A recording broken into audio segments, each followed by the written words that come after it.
3 നൂറ്റാണ്ടിൽ ജീവിച്ച ഒരു പണ്ഡിതനും ഒരു സഹാബിക്കും തർക്കമില്ലാത്ത കാര്യം, അലാ ദമ്മിൽ മുബ്തദിഅതി, പുത്തൻവാദിയെ ആക്ഷേപിക്കണം, വമുഹാജറതിഹിം, അവരുമായി മാറി നിൽക്കണം, വഖത്ഇ സുഹ്ബതി മഅഹും, അവരുമായി ബന്ധം വിച്ഛേദിക്കണം.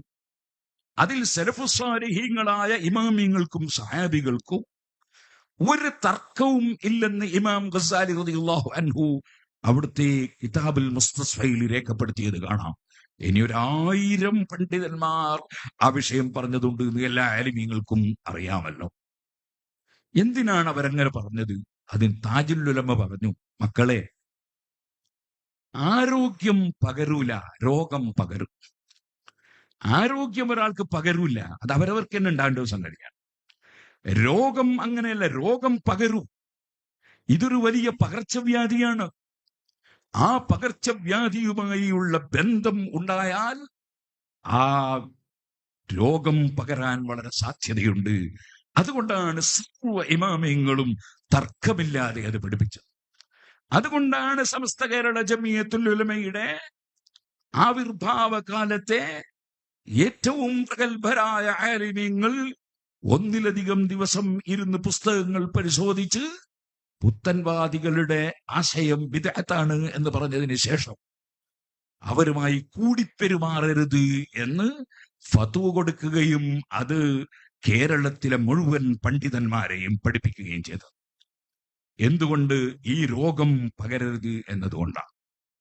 സുഹൃത്തുക്കളെ, എന്തുകൊണ്ട്? ഈ രോഗം ഈമാൻ നഷ്ടപ്പെടുത്തുന്ന രോഗമാണ്. നിങ്ങൾ ആലോചിച്ചു നോക്കൂ. ഇവിടെ പുത്തൻവാദം വന്നപ്പോ ആദ്യകാലത്ത് പറഞ്ഞൊരഭിപ്രായമാണ് തറാവീഹ് 8 മതി, അതിലപ്പുറം പാടില്ല എന്ന്. പിന്നെ അവരതിൽ നിന്ന് ഒരുപാട് ഉരുണ്ടിട്ടുണ്ട്. അതിലേക്ക് ഇപ്പോൾ ഞാൻ കടക്കുന്നില്ല. തറാവി നിസ്കാരം തന്നെ ഒന്ന് പ്രത്യേകം ഇല്ലെന്നാണ് പിന്നീട് വാദിച്ചത്. അത് റാഫിദത്തിന്റെ വാദമാണെന്ന് ഇമാം സർഖസി കിതാബുൽ മബ്സൂത്തിൽ രേഖപ്പെടുത്തിയിട്ടുണ്ട്. ഇരിക്കട്ടെ, ആ വാദങ്ങളൊക്കെ ഉന്നയിച്ച കക്ഷികൾ ഇപ്പോൾ 20 കുഴപ്പമൊന്നുമില്ല എന്നും പറയുന്നുണ്ട്. കാരണം അതിനൊരു ലെവലില്ല, പുത്തൻവാദത്തിന് ലെവൽ ഉണ്ടാവില്ല. എന്നാൽ ഞാൻ നിങ്ങളോട് ചോദിക്കട്ടെ, നിങ്ങളുടെ തൊട്ടടുത്ത വീട്ടിലുള്ള ഒരാളുടെ കല്യാണത്തിന് പോകുന്നില്ല. അന്വേഷിച്ചു അദ്ദേഹത്തോട്, നിങ്ങൾ എന്തേ ആ കല്യാണത്തിന് പോകാതിരുന്ന്? അദ്ദേഹം പറഞ്ഞു, അദ്ദേഹം എന്നോട് ഒരു വലിയ അക്രമം ചെയ്തു. എന്താണ് ചെയ്ത അക്രമം? അപ്പൊ ചൂണ്ടിക്കാണിച്ചു തന്നു, ഒരു 10-20ഓളം വരുന്ന തെങ്ങിൻ തൈകൾ. അതിൽ നിന്ന് 3-4 തെങ്ങിൻ തൈകൾ അദ്ദേഹത്തിന്റെ പശുക്കളെ മേച്ച് അദ്ദേഹം അതിന്റെ ഇലകൾ തിന്ന് നശിപ്പിച്ചു കളഞ്ഞു. ആ ഒരു വെറുപ്പ് കൊണ്ടാണ്, രോഷം കൊണ്ടാണ് അദ്ദേഹം മറ്റേയാളുടെ കല്യാണത്തിന് പോകാത്തത്. സുഹൃത്തുക്കളെ, നമ്മൾ ഇവിടെ ഒന്ന് ആലോചിച്ച് നോക്കൂ. ഇത് തെങ്ങിൻ തൈയല്ല, മറിച്ച് അള്ളാഹുവിന്റെ ദീനാണ്. അള്ളാഹുവിന്റെ ദീനിൽ 4 മദ്ഹബിലും സ്ഥിരപ്പെട്ട 20 റക്അത്ത് തറാവി. ആ 20 റക്അത്ത് തറാവിയിൽ 12 എണ്ണം വെട്ടി അങ്ങ് നശിപ്പിച്ചു.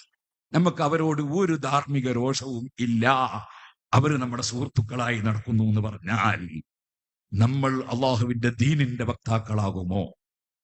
ഇതുകൊണ്ടാണ് നമ്മുടെ മഹാന്മാരായ പൂർവകാല പണ്ഡിതന്മാർ ആ ആശയം പഠിപ്പിച്ചതും അതിൽ നിന്ന് 1 ഇഞ്ച് മാറാൻ അനുവദിക്കുകയില്ല എന്ന് പ്രഖ്യാപിച്ചുകൊണ്ട് മഹാനായ താജുൽ ഉലമ ഖദ്ദസല്ലാഹു സിർറഹു, നൂറുൽ ഉലമ ഖദ്ദസല്ലാഹു സിർറഹു, കൻസുൽ ഉലമ ഖദ്ദസല്ലാഹു സിർറഹു തുടങ്ങിയ നമ്മളെ വിട്ടുപിരിഞ്ഞു പോയ ആലിമീങ്ങളും അൽഹംദുലില്ലാഹ് ഇന്നും നമുക്ക് നേതൃത്വം നൽകുന്ന മഹാനായ സുൽത്താൻ ഉലമ, അള്ളാഹുവേ നീ വലിയ ദീർഘായുസ് ആഫിയത്തോടെ ഹിമ്മത്തോടെ കൊടുത്ത് ഞങ്ങളെ നീ അനുഗ്രഹിക്കണം റഹ്മാനെ.